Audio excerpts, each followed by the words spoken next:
Welcome to Real Life Renos, the podcast. I'm your host, Karen Brown, and if we're just meeting, I'm an aging in place and accessibility strategist. Today, we're bringing the outdoors in, or at least telling you why you have a basic visceral need to see outdoor elements from wherever you work or live. Our guest is Linda Kafka. Linda is the principal of the Science and Design Academy, and she leads a team of experts in neuroaesthetics, cognitive architecture, and biophilia. We are thrilled to welcome back today Linda Kafka, who is going to teach us a little bit about something that I'd be willing to bet not many of us know about. This is all going to be new to me, or a lot of it is going to be new to me. So welcome, Linda. And if you could please tell us what biophilic design actually is. Well, I think we have to look at the term biophilia first. So bio, nature, and philia, love of. So it's basically that humankind's innate connection or love for nature. And so what we're seeing right now globally is a movement in designers that are really recognizing the importance of biophilia and bringing it into their design practice. And so now we have a whole new category called biophilic design. That is fascinating, and it just, when you mention environment and nature, it just sounds like it's going to be good for us. So can you explain some of the elements for us? You know what? Yes, I absolutely can explain the elements, but I think what we want to understand is why are we even looking at biophilia? Why is this important? And so before I give you the elements of it and you can make that connection, I want to talk just real quickly, if you're okay with it, just on why this is important. Of course. So what we're seeing is that, and this is something that actually is not new. Biophilia has been being studied for many decades now. As a matter of fact, and I'm going to use two examples. We had one professor, American professor, I believe it was American professor, in 1984, Professor Roger Ulrich, that was conducting hospital studies, and he was looking at patient recovery and views to outside to nature. And in that particular study, what they were looking at, or what they did, was they had hospital patients that were in recovery looking out a window that stared at a brick wall, whereas other patients were in a room looking out a window that had views of nature. And what they were finding was, and what their studies concluded, or the research concluded, was that those patients that were able to view nature had a shorter recovery time. Their mood was improved, their stress levels were reduced, and so on, versus the ones that were looking at a brick wall. And so concluded from that, the whole idea of, if we had views of nature, we had more of a connection to nature, that it would improve our health. Now, at the same time, in 1984, we were seeing it coming out of Japan, high-level stress in their cities. We were seeing high depression, unfortunately suicide, increase in suicide, and so the researchers were questioning, if we took people to the forests or out into nature, would we see a significant change in their physiological responses to those environments?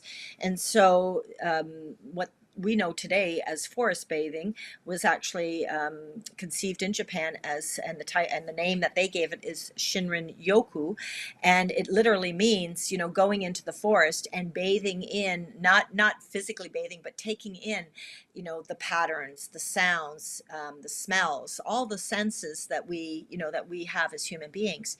And to this day, they still conduct research in the forest there, and you can go and be a test participant. But what they also found was that exposure to nature was reducing the stress levels of the occupants. It was improving their mood, with improved cognition and creativity and so many other things. So the conclusion there again was that connection to nature really has a positive impact on us as humans. So that was and there was many more. There was O.E. Wilson and many others, that he was a biologist and looking at the humans and the relationship we have with nature. And so those are just two examples of research that is relevant to the built environment. It sounds like the practice of grounding comes out of that practice of forest bathing. Is that true? Um, I guess we could say it's true. You know what? I think what's most important is we're all human beings, and so it doesn't matter if you're talking feng shui or you're talking, biophilic design or grounding or connecting. All of those things. At the end of the day, it's really about us being human beings and remembering, 40,000 years ago, where did we live? We lived in the forests, in the jungles. We came from the savannah. We came out of nature. And in the last 100 years, what have we done to ourselves? We've really exchanged nature for pavement and glass. And how do you expect to thrive in an environment that's so unnatural to what our bodies and us as human beings and what's in our DNA really evolved from? And so we're coming back. So yes, to your point, the grounding, you know, people are going to use different words, but at the end of the day, it all more or less relates. It's all relatable. Right. And it's so interesting that they're studying this in a healthcare environment. I know that in Innisfil, which is in Ontario, there's a new hospital planned. I think it's going to be another 8 or 10 years before they put a shovel in the ground. But the plans definitely include biophilic design, which was quite interesting for me to see, knowing a little bit about your work in it. Well, it makes sense because, and we do have wonderful examples in the UK, the Maggie Center, Cancer Center, where, everything is biophilic or designed with the biophilia principles. And we'll talk a little bit about those, in a few moments. But here you are coming into a hospital highly stressed because you've got either a progressive condition or an urgent need or whatever, and the hospitals themselves obviously have to be sterile and and for health reasons, but they also visually appear that way and they elevate your stress. And when you come into these buildings and you're already your body's already compromised or your mind is compromised in whatever reason why you're visiting the hospital. And so what's happening is your stress levels are just going through the roof. And so that, as we all know, we've heard that phrase, stress kills. And so what we want to do is we want to mitigate or minimize that, and finding different ways to do that. And biophilia certainly is playing a much bigger role in the hospitals, in treatment centers like the cancer treatment centers. And you can put a link up to the Maggie Center in your, in your on your site here. But just to see how they're designing spaces differently, designing human-centered design, designing for the human, and really taking us and understanding the human biology. I mean, this was never taught in architecture school. My architect friends didn't learn this about human biology, when they went through school, and psychology. And it's now becoming more and more important as we look at evidence-based design and Very creating better. important. Yeah, Yeah, yeah. because there are many studies that show that people are worse off when they come out of hospital than when they went in. What they went in for may have been treated, but they've been stuck in a room, in a bed. There are no walking programs. The windows are looking out over spaces that are really nothing inspirational. Plus, they're eating food they're not accustomed to. It all adds up to leaving hospital in worse condition than they came in very many respects. So this is definitely something that it sounds like is reaching to the forefront and putting people forward a good deal more than they ever were in the past. Yeah, in the past in architecture and design, and remember, I tend to work more in the residential design sector, but we really looked at form follows function, and that's kind of that motto that we all, strive towards. That's a given. And I think where we've migrated or moved towards is form follows feeling. How do our environments make us feel? And so when we look at, and look what Amazon's doing, look at Google. I mean, they're spending Etsy, they're spending millions of dollars, not just in purchase of properties and but building new buildings that are going to attract employees and help them thrive within those spaces. You might, if you had listened to the Well Building Standard presentation we did, comfort and mind is one of the concepts of the Well Building Standards, and it focuses on, how our environments make us feel. And biophilia, design and elements are certainly play a big role there. So we look at it in the hospital, we're looking at the workplace environments, we're looking at public environments, but we're not looking at it in our homes, Right. and that's really important. So to your point about the well building standards, listeners who have not heard that podcast can go back. You won't have to go back very far, and you can find the podcast that we did with Linda exactly on that topic, and you'll find it fascinating. So let's look a little bit at residential and how the standards can apply there. Yeah, so what we've got is over the years, and there's a biophilic hypothesis, and there's certainly, I mean, you just Google it. If you Google the word biophilic design, biophilia, you'll come up against, fantastic information. There's been a lot of people that have moved this movement forward and this information forward. I look right now at Terrapin Bright Green. They happen to be biophilic consultants. Yes, they work in the commercial sector, but a lot of what we're seeing out there is easily transferable to residential, and when we look at it in the residential sector, it doesn't change. As human beings, it doesn't matter whether it's the place you live, the place you work, the place you entertain, the place you shop, whatever, the place you heal, or you have health issues. It doesn't matter. It's all about designing for the human. So if we look at it, biophilia and the practice itself has 6 principles and then 15 patterns. And I focus more on the patterns right now as opposed to the principles. But we've got 3 categories that those 15 principles, or I should say patterns, fall under. So what we look at is we look at the nature of the space, and literally that's what it's about. What is the nature of this space? What are you using this space for?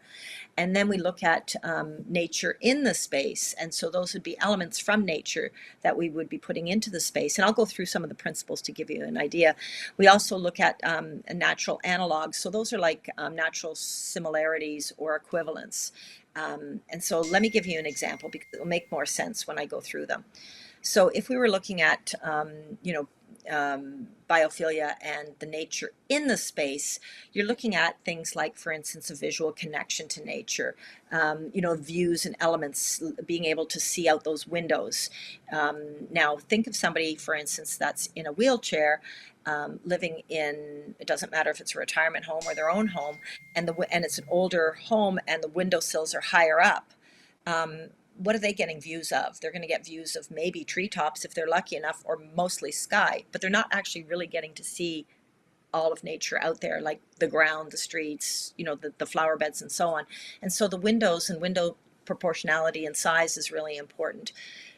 You also, under nature and space, you're also looking at a lot of non-visual connection to nature. So those could be auditory, it could be olfactory, it could be, really what we're doing is we're tapping into our 5 senses.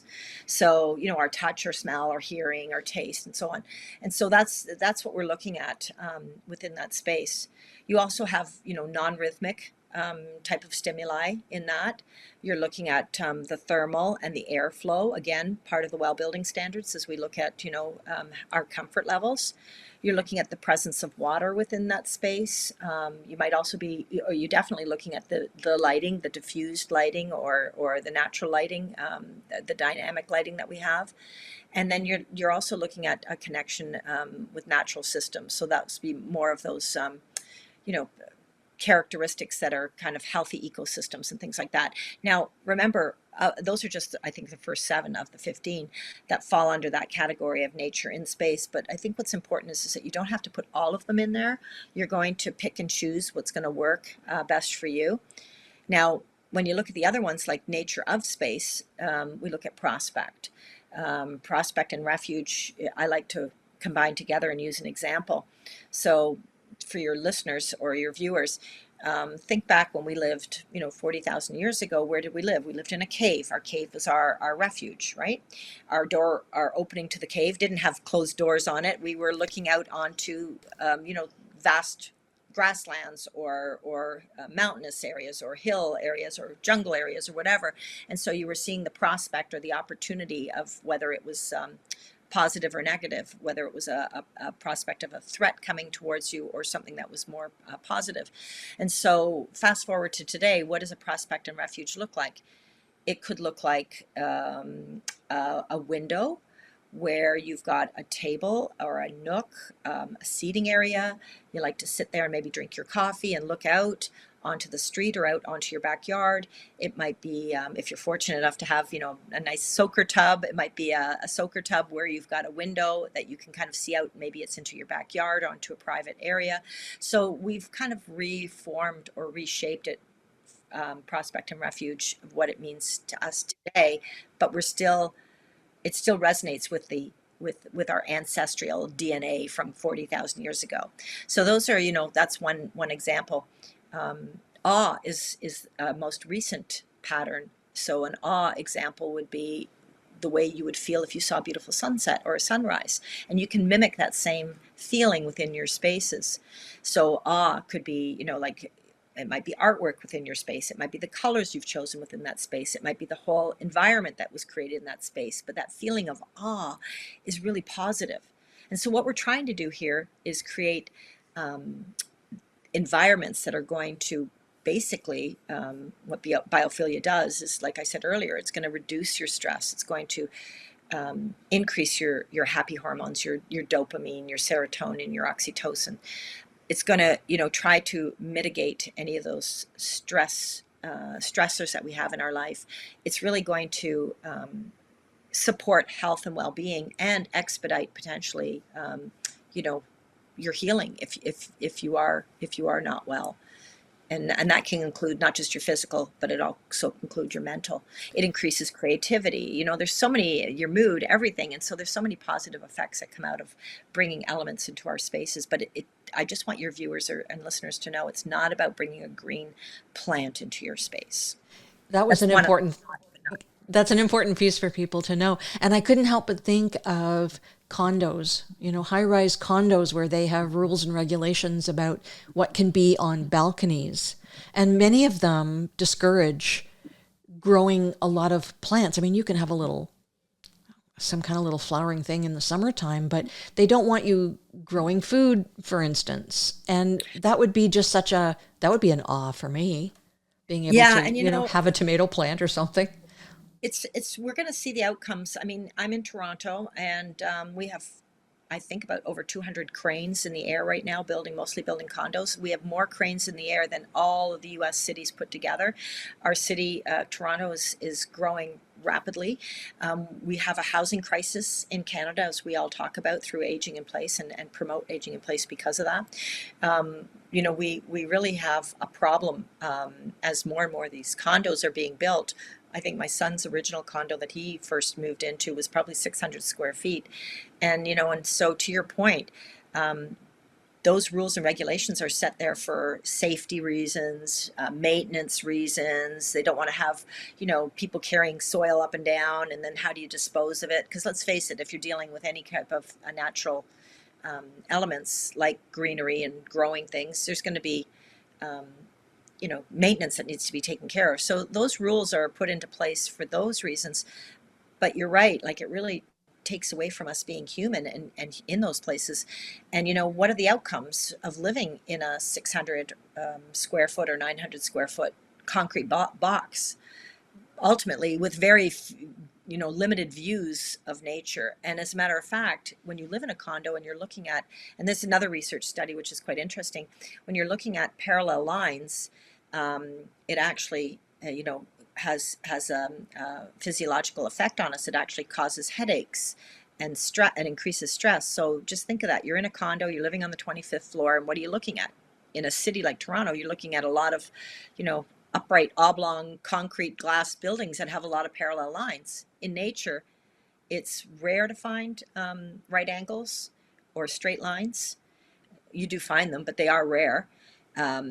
And they do tend to cancel themselves out. Nature and the patterns of nature will cancel out those parallel lines. So we don't have the same effect on our body. And I think architects and neuroscientists and researchers are really looking at human biology now, and how our environments can really support, not just to help us stay healthy, but help us when we have to recover from any health conditions. Right. So as we age and we become more interested in putting up bird feeders and maybe returning to gardening for our food a little bit more, we're actually following some pretty strong DNA patterns that are wanting us to do this. Yeah, absolutely. And and speaking of patterns, look to nature at the patterns. We look at what we call fractal patterning. Fractals. We all, as humans, we seek those patterns out. They comfort us. They make us happy. There's a certain balance of them that we want within our built environments. We don't want to be over inundated with it, with too much patterns. We need that organized complexity within our spaces. And so, if you're in environments that have um, too much in it, that can cause stress. What's the right balance? And so we look to professors like Dr. Richard Taylor out of the University of Oregon. He specializes in fractal patterning. And most recently, one of our well-known carpet manufacturers, they primarily do commercial, and I believe they do some residential, but they just created a new type of rest. I want to call it rest and relax carpet with the perfect amount of fractal patterning. So fractals, for those of you that are not familiar, they would be repetitive patterns like a fern leaf, where you've got a repetitive pattern that might decrease or increase in size. We also have natural organic fractal patterning, like the flames of a fire, the waves on a beach. These are all things that captivate us. And think of yourself. What's your favorite? If I was to say to you, where's your favorite place in the world? How would you Mine, answer that? mine is Positano, where it's in Italy, where I can look out over water Yeah, and actually an organized pattern of housing as it goes up and down the mountain. Yeah, yeah. Yeah, that and so that most people will reference, like, oh, my favorite place is going to the beach or on the right. lake at the cottage, or, I happen to be a forest person, so put me in a forest and I'm like, wow. I mean, I won't say no to a beach vacation, but my happiest place is in the forests and looking at the textures and the smells and the sounds. Like, there's just so much. It just engulfs you. I'm looking forward to going to Japan to do a forest bathing experience. That would be exciting. Yeah, I'm one of those people who likes to be by water, but not necessarily on water. But Yeah, being me too. by water is very soothing. It must be for you too. Yeah, it is very much, and that's one of the elements, the presence of water, having that experience, and and so it's not just seeing it, it's hearing it, it's touching it, it's smelling it too, because water, especially natural streams, and they really give off that earthy kind of smell with and the fresh smell to it. So it's got that combination of scents that you're picking up. We can mimic this in our homes, having small water fountains, just being able to, you can mimic it digitally too. It doesn't have to be the real deal. And so this is what we call bio inspirational, not to be mixed with biomorphic. Biomorphic is really when we talk about, let's use the example, taking ideas from nature and solving human problems. So the most well-known I'm sorry, I shouldn't say biomorphic. I made a mistake there. It was biomimicry. That's what I meant to say. It should not be mixed with biomimicry. Biomimicry is taking information from solutions from nature to solve human problems. So the most famous one would be Velcro. So biomimicry. So this is, we're mimicking something from nature. So you look at those burrs that would stick to your clothes when you're walking through, fields, that the little hooks on those, they mimic those in Velcro, and so now we have that same effect using Velcro.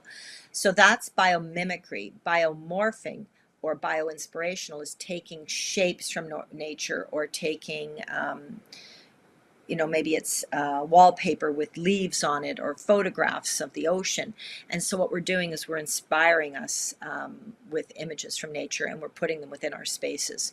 And so those, what we're seeing is, like I said, you don't always have to, or you can't always put the elements of nature in your space, but you can find things that will inspire you. So think of like the roundedness of our bodies, right? We're all kind of, that rounded. So we could see that in furniture. We might see that in decor pieces. We might see that in, accessory pieces within our space. What we want to do is we want to minimize those right angles, those sharp edges, and balance it out with, bio-inspirational, biomorphic shapes that are gentler and kinder to us.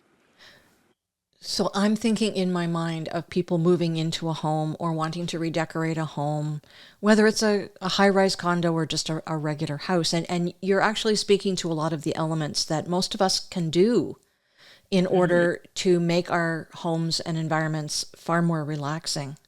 Hmm. Absolutely. And and sometimes, and so what we're seeing out there also is the colors of your spaces. Now, think of nature. I mean, there's hundreds and thousands of I want to say probably colors in nature. It's not just limited to our paint palettes that we see at the paint store.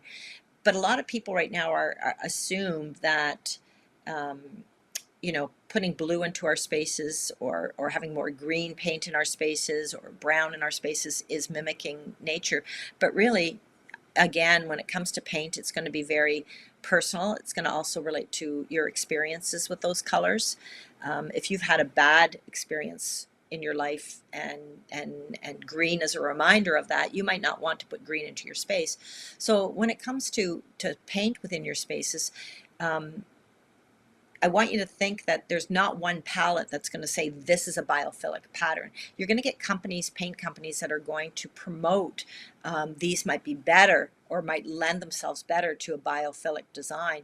But I don't want you to think that if you happen to love the color fuchsia, that you couldn't use that on a feature wall or inside a closet or maybe in another area, because think of the flowers in nature, right?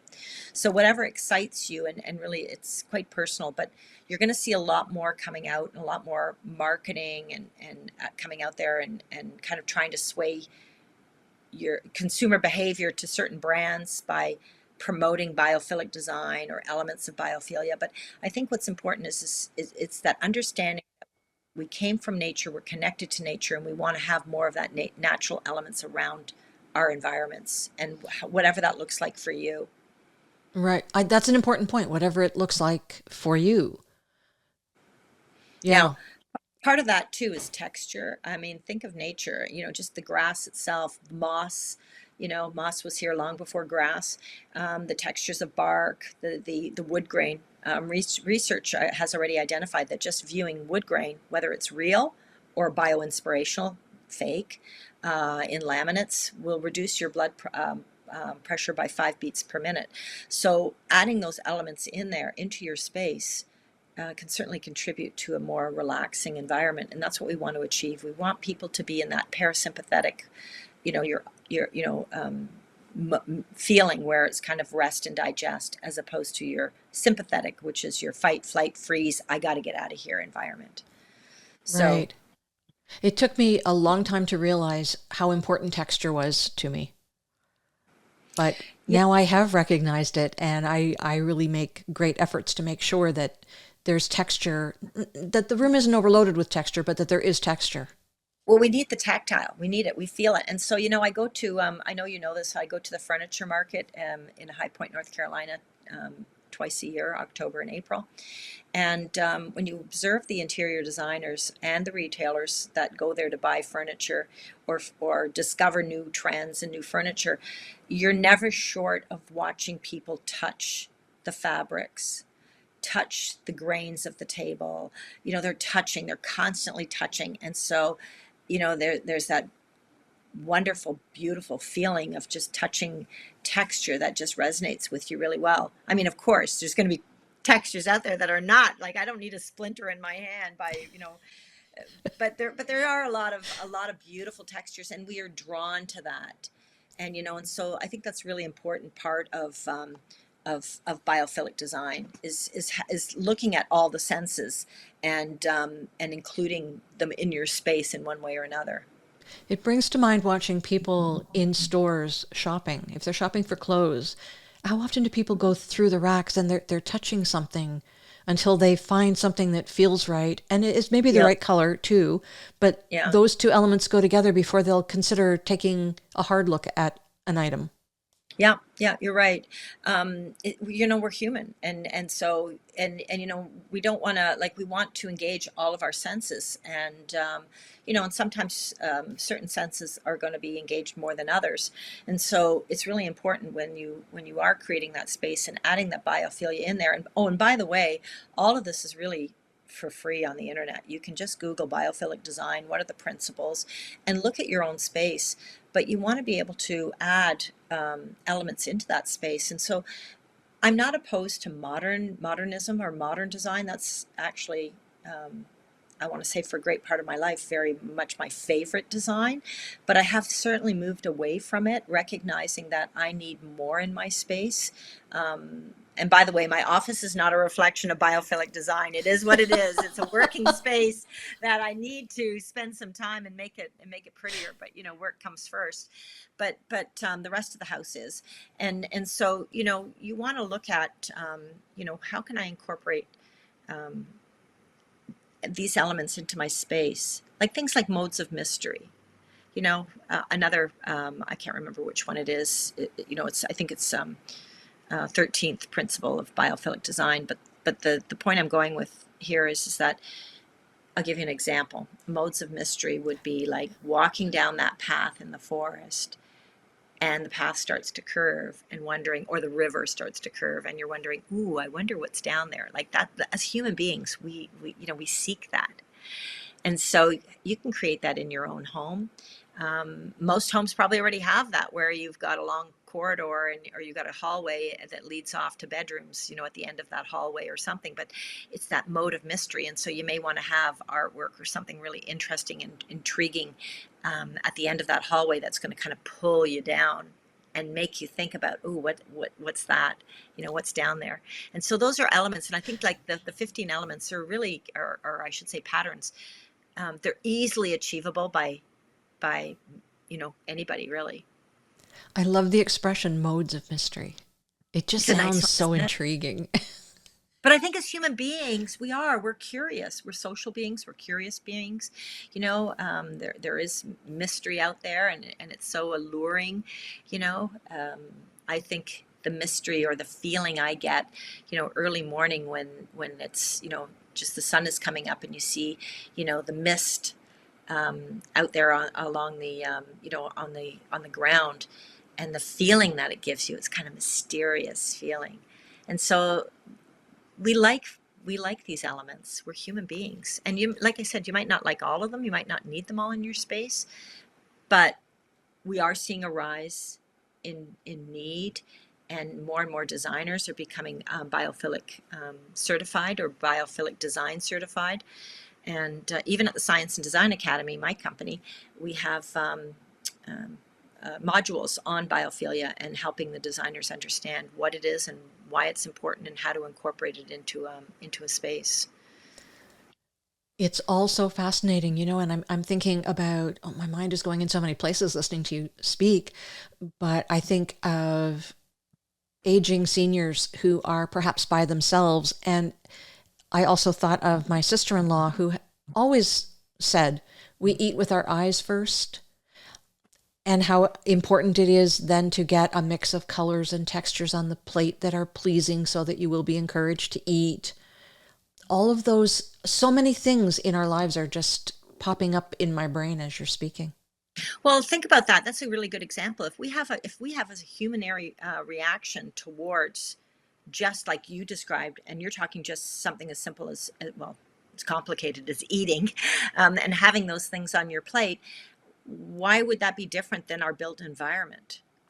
Why would, what you just described, references, the foods that we eat, and creating that excitement and that awe and that mystery that's on our plate of, what is this, and the textures and the feeling and the senses.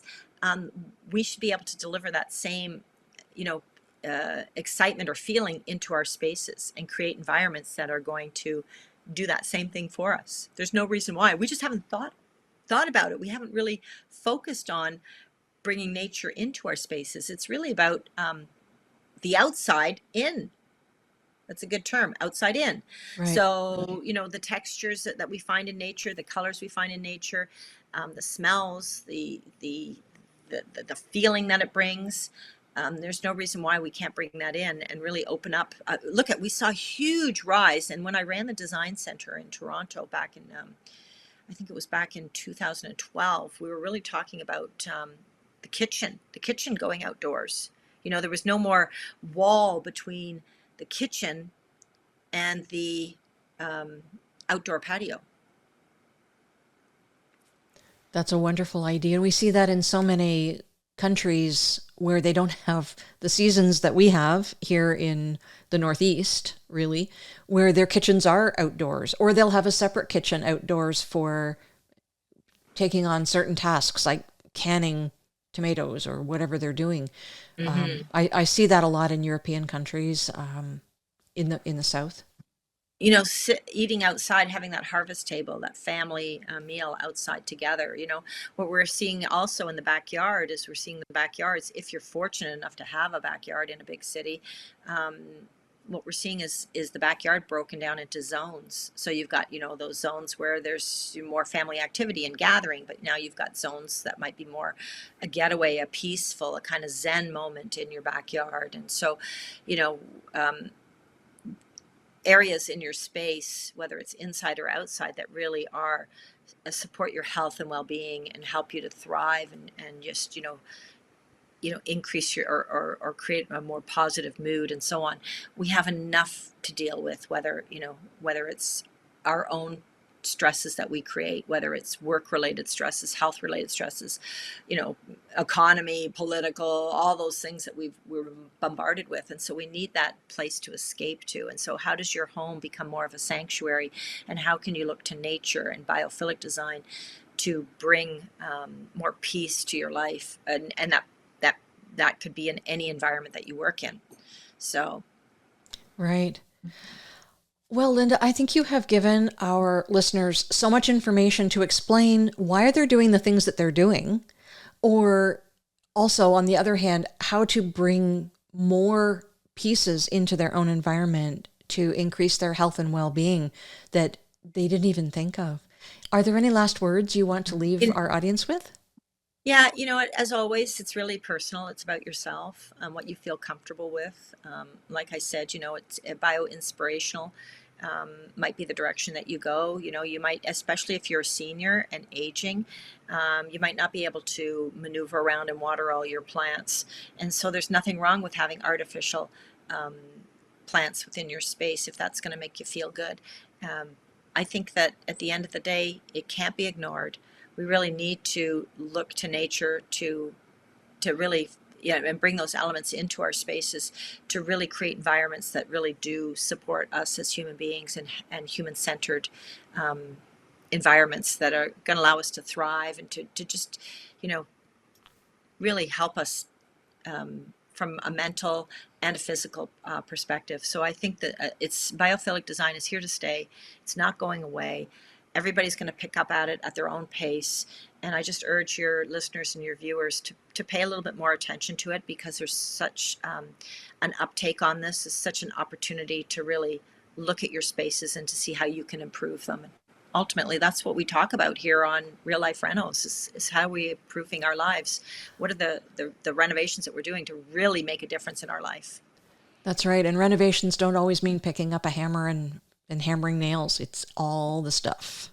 Yeah. Right. Yeah. Well, thank you so very much for joining us again. For our listeners, this is the third podcast that we've done with Linda. They are all equally fascinating. And I will post links in our show notes for some of the things that Linda has talked about.